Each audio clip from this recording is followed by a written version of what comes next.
bonjour. Encore une fois, je suis Fetienne Anouar, professeur de français, cycle secondaire qualifiant. Je suis maintenant pour essayer de vous expliquer quelques informations concernant le roman à thèse, Le dernier jour d'un condamné. J'espère que vous allez bien et que vous êtes chez vous. Vous êtes à l'aise, que vous bossez bien sur vos révisions. Et maintenant, on va commencer. Alors, le dernier jour d'un condamné. Ici, on a un tableau récapitulatif de toutes les informations concernant la contextualisation du roman. Alors, comme vous savez, dans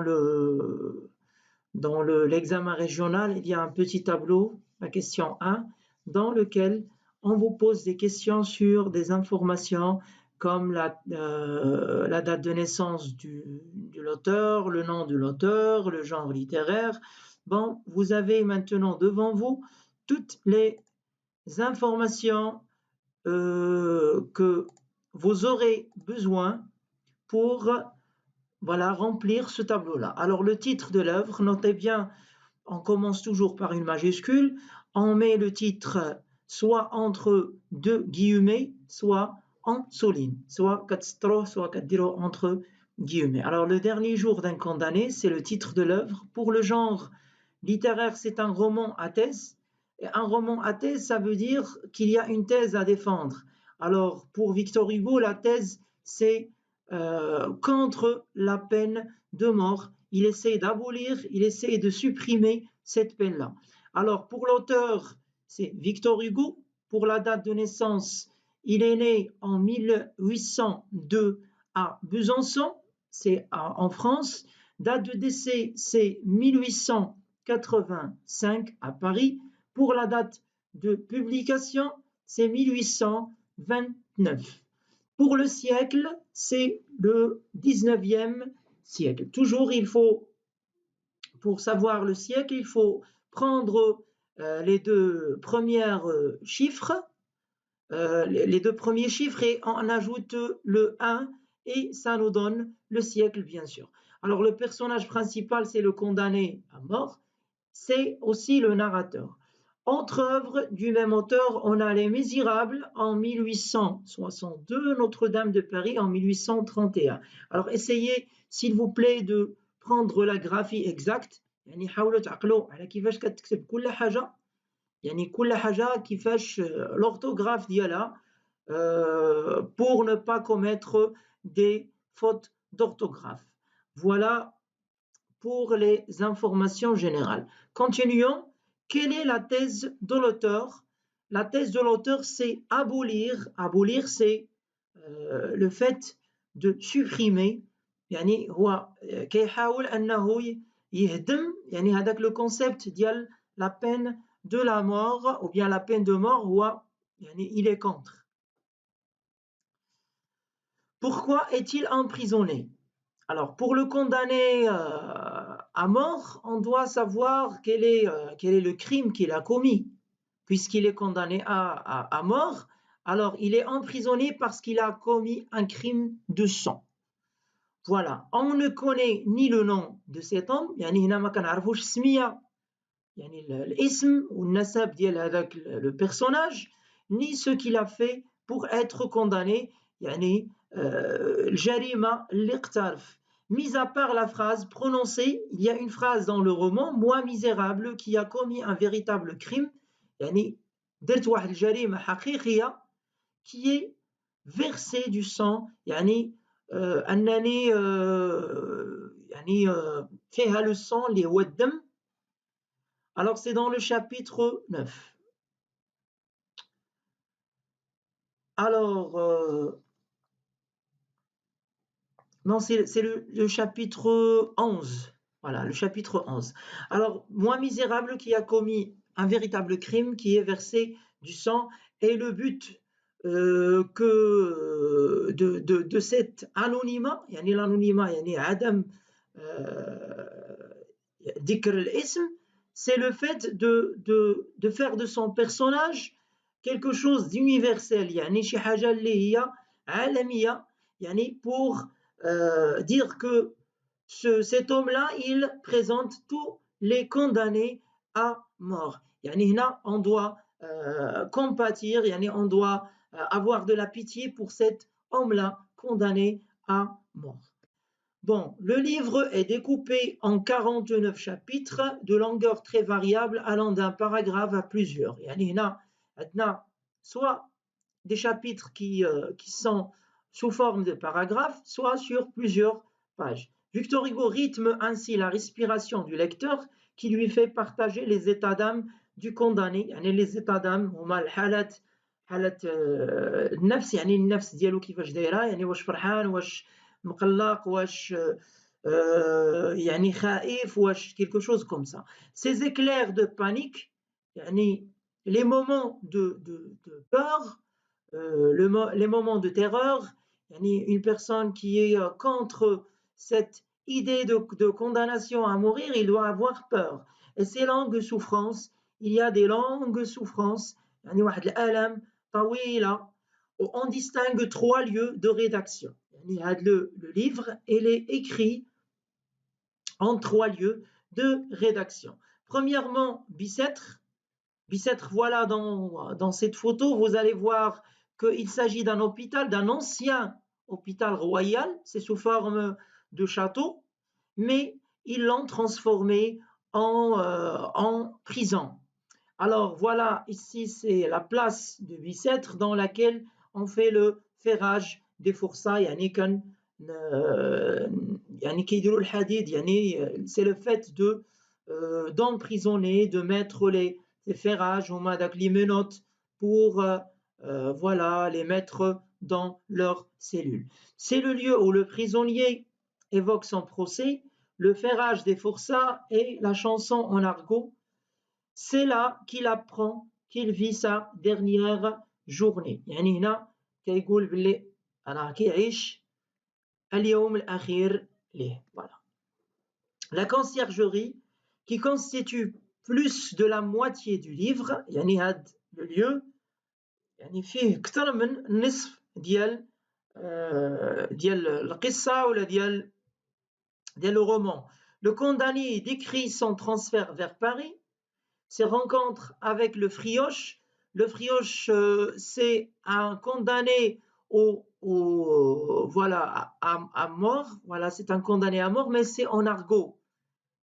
Voilà, c'est le frioche. On dit qu'un condamné à mort, c'est un frioche. L'architecte, le gardien demandeur de numéros de loterie, on va les voir dans les autres, dans les chapitres qui vont venir, le prêtre et sa fille. On partage ses souffrances، يعني الألم ديالو، son angoisse القلق ديالو devant la mort، l'angoisse نقدروا نقولوا le stress، parce qu'il est stressé par quoi? Il est stressé par le temps, parce qu'il ne lui reste pas beaucoup de temps. Sa repentance، يعني sa repentance c'est le regret. La repentance c'est le regret. Il regrette d'avoir commis ce crime-là. Voilà, c'est la cause de son enfermement et de sa condamnation à mort. Sa rage، une personne qui a une rage, voilà, la rage c'est le fait d'avoir une grande volonté à faire quoi? À changer les choses. يعني il essaie de changer les choses. Et son amertume c'est le مرارة العيش. يعني il est dans ce lieu-là, il est dans des misérables conditions de vie. Alors il y a واحد المرارة ديال العيش. Alors, une chambre de l'hôtel de ville, voilà le troisième lieu, le lieu où sont écrits les 2 derniers chapitres, l'un très long, relatant sa présentation et le voyage dans Paris jusqu'à la guillotine. La guillotine, c'est l'outil avec lequel on tranche, on coupe la tête des condamnés à mort dans cette époque-là. Alors voilà ici le dernier lieu qu'il va visiter, il va dire que il ne lui reste pas beaucoup de temps. Voilà, ce sont les dernières minutes qu'il va vivre. L'autre très court concernant les quelques minutes qui lui sont octroyées avant l'exécution. Alors c'est le dernier lieu qu'il va visiter. Alors le roman passe par plusieurs flashbacks. Alors un flashback, vous allez me dire qu'est-ce que veut dire ce mot-là. Le flashback ou l'analepse, c'est un procédé, c'est une figure de style, c'est un procédé de narration dans lequel on fait référence à des moments qui sont antérieurs à l'action. Alors dans le cadre d'un récit, une analepse consiste à effectuer un retour sur les événements antérieurs au moment de la narration.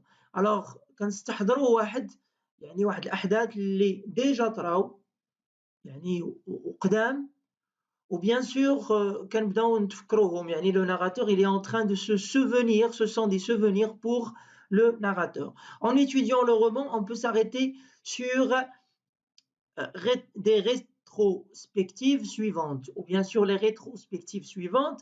On a le chapitre 2, c'est le jour du procès, le chapitre 4 et 5, le transfert et la vie quotidienne à Bicêtre, pour le chapitre 13 et 14, le ferrage et le départ des forçats, le chapitre 28, le souvenir de la guillotine, parce qu'il, dans son chemin, il a dit qu'il a déjà vu cet outil-là dans une place dans laquelle on coupe les têtes des condamnés à mort. Et le chapitre 33, c'est Pépin. C'est le souvenir de Pépin, c'est son ancien amour. Voilà.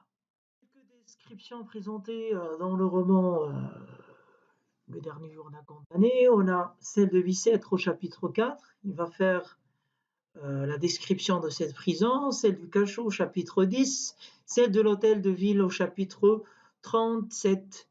Voilà, ce sont des passages descriptifs dans lesquels le narrateur il laisse une place à son caractérisation pour nous transmettre ce qu'il voit, voilà, et pour nous mettre dans le bain de cette souffrance qu'il vit. Voilà. Alors la description c'est الوصف يعني كيستعمل بزاف ديال les passages ou les textes qui sont descriptifs pour nous transmettre ce qu'il voit يعني et aussi les circonstances dans lesquelles il vit. Alors maintenant on va passer aux 4 premiers chapitres. Bon, pour le chapitre 1, alors il va commencer son chapitre par condamner à mort, et on voit que depuis 5 semaines, un jeune prisonnier, voilà, vit constamment avec l'idée de la mort, constamment. Alors c'est cette idée-là, il est devenu comme une obsession, يعني واحد الهوس، واحد الحاجة اللي كتسكن هاد le narrateur، هاد الراوي، هاد المحكوم بالإعدام. Avec l'idée de la mort, il est doublement enfermé. Physiquement, il est captif، يعني مسجون في واحد الزنزانة، il est captif dans une cellule à Bicêtre, et moralement, il est prisonnier d'une seule idée، يعني مسجون في واحد الفكرة اللي هي le fait d'être condamné à mort, et se trouve dans l'impossibilité de penser à autre chose. يعني هنا ما يمكنش ليه أنه يفكر في شي حاجة أخرى من غير le fait d'être condamné à mort. Alors voilà en grosso modo les idées générales de ce chapitre-là. On va trouver aussi le champ lexical de l'emprisonnement. Voilà, dans ce chapitre-là, il y a des figures de style. On voit que le narrateur, il utilise la figure de style de l'allégorie. L'allégorie, c'est le fait de rendre concret une chose qui est abstraite. Alors l'idée de la peine de mort, il est devenu concrète. C'est comme une personne avec laquelle il vit dans son cachot. يعني بحال شي انسان ديك ليدي يعني ديك الفكره ولات بحال شي انسان كيعيش معاه يعني في ديك الزنزانه ديالو. Alors pour le chapitre 2, le condamné voilà, le condamné fait recours au flashback. Voilà. Le flashback maintenant, il va relater le récit de son verdict. Le verdict هو النطق بالحكم, la sentence aussi, c'est un synonyme, et le jugement. Voilà, le jugement, c'est condamné à mort. Alors, avant le verdict, on va trouver que le narrateur, il avait une vision optimiste du monde, كان متفائل, يعني وكانت عنده واحد الثقة كبيرة في la justice, في العدالة. Il avait confiance en la justice, croyait à la vie, يعني كان كيفكر في الحياة وفي ألوان الحياة, يعني كيستعمل واحد la description qui est valorisante avant le verdict et dévalorisante après le verdict. Alors, après le verdict, يعني من بعد النطق بالحكم, l'effet de la sentence sur le narrateur est illustré comme un édifice qui s'effondre.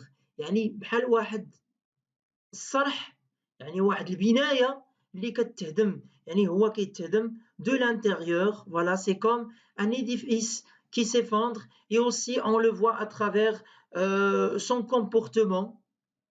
Il ne pouvait même plus être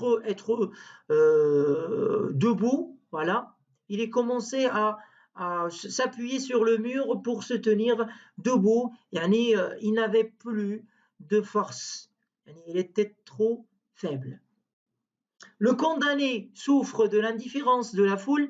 L'indifférence, c'est la mubalat, yani, adam l'ihtimam, l'indifférence de la foule et des représentants de la justice. Alors c'est comme si ces personnes-là, ils n'avaient pas un cœur, voilà, et ils ne partageaient pas cette souffrance de ce personnage-là qui était en train de s'effondrer, en train de perdre tout goût à la vie. Alors voilà, en grosso modo, en bref, les informations, bien les idées majeures de ce chapitre 2. Alors pour le chapitre 3, on a un retour au monologue interne. Alors le monologue interne, c'est le fait de parler à soi-même, يعني كنهضر مع راسي.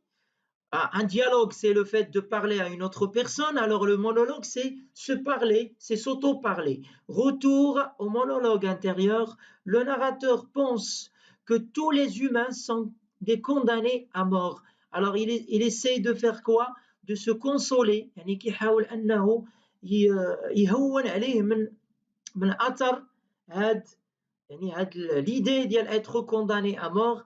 Il essaie de se soulager et de dire que tous les personnes, ils sont condamnées à mort, ils vont mourir. Alors nous sommes des mortels en fin de compte. Ce qui diffère, c'est la manière et le temps. قال باللي الحاجة الوحيدة اللي كتفرق ما بين يعني الناس في هذا le fait ديال أن nous sommes tous condamnés à mort, c'est le temps, الوقت, ou la manière, يعني الكيفية avec laquelle on va mourir, yani la manière avec laquelle on va mourir. Voilà. Pour le chapitre 3, c'est un retour au récit de l'incarcération à Bicêtre. Il arrive à Bicêtre en attendant le pourvoi en cassation de loin. En cassation. Alors, il attend le pourvoi en cassation, يعني النقد, يعني كيساين النقد ولا كيساين الاستئناف ديال الحكم ديالو. Alors ملي كيجي هو لبيساتر, de loin, la prison ressemble à un château de roi. يعني quand il vient en voiture, il voit Bicêtre comme un château de roi. Il a dit qu'il avait une majesté, quelques majestés. Alors, mais quand il s'approche, parce qu'il était en voiture, il y a le mouvement, c'est comme s'il y a un zoom. Il est en train de zoomer sur ce lieu-là. La prison ressemble à un château de roi, mais de près, on la voit comme une masure. Elle est délabrée et vétuste, يعني قديمة مهترئة، يعني بحال واحد شي مكان اللي مهترئ وقديم، يعني شي حاجة qui est des péjoratifs. Il y a une description qui est péjorative et aussi dévalorisante. On a dit de loin, il la voit comme un château, mais de près, il la voit comme comme un lieu qui est délabré et vétuste. Et aussi, il utilise la description du plus loin au plus près. Alors maintenant, on a fait le tour des 4 premiers chapitres. Maintenant, on va passer au chapitre suivant. Le chapitre 5, c'est le séjour à Bicêtre. Que veut dire le mot séjour? C'est le fait de vivre, c'est le vécu, voilà, à Bicêtre. Le narrateur nous parle de son arrivée à la prison. يعني فاش جا وفاش يعني غيدخل ديك la prison. Il a réussi à améliorer ses conditions de prisonnier grâce à sa docilité. La docilité, c'est son caractère, il est doux. Voilà. Il sait bien se comporter avec les gens. On voit qu'il est éduqué. C'est une personne qui est éduquée.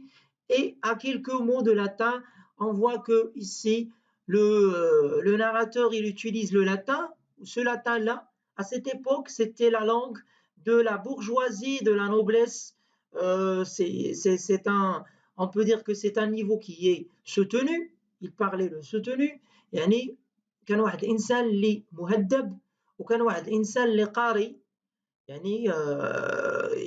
قاري il était instruit comme on dit. C'est une personne instruite. il a passé par l'école. داز من l'école. Il nous parle ensuite de l'argot pratiqué en prison. L'argot, c'est un niveau de langue. C'est le fait de parler un langage qui est codé dans un lieu qui est clos. يعني واحد المكان اللي هو مسدود كنستعملوا فيه واحد الكلمات اللي غير حنا ديك الأقلية اللي كتفهمها. Dans un espace qui est clos, on parle l'argot. Et ici, c'est la prison. Alors, tous les prisonniers, ils savaient l'argot. Et le narrateur, il a commencé à apprendre de ces prisonniers-là ce langage pour communiquer d'une manière qui est efficace avec eux. باش يهضر معاهم وباش يستوعب داكشي اللي كيقولوا. خصو يتعلم هذيك لا لونغ ديال l'argot. Voilà. Certaines faveurs lui ont été accordées comme le papier. عطاوه واحد الاشياء comme l'encre, les plumes et une lampe pour écrire. Et ici, c'est le champ lexical de l'écriture. Alors, ici, c'est l'écriture. Voilà, et cette écriture-là, cet acte, écriture, voilà, cet acte, il va... Alors, dans le chapitre 6, on voit que le narrateur, il commence à se poser des questions, à nous dire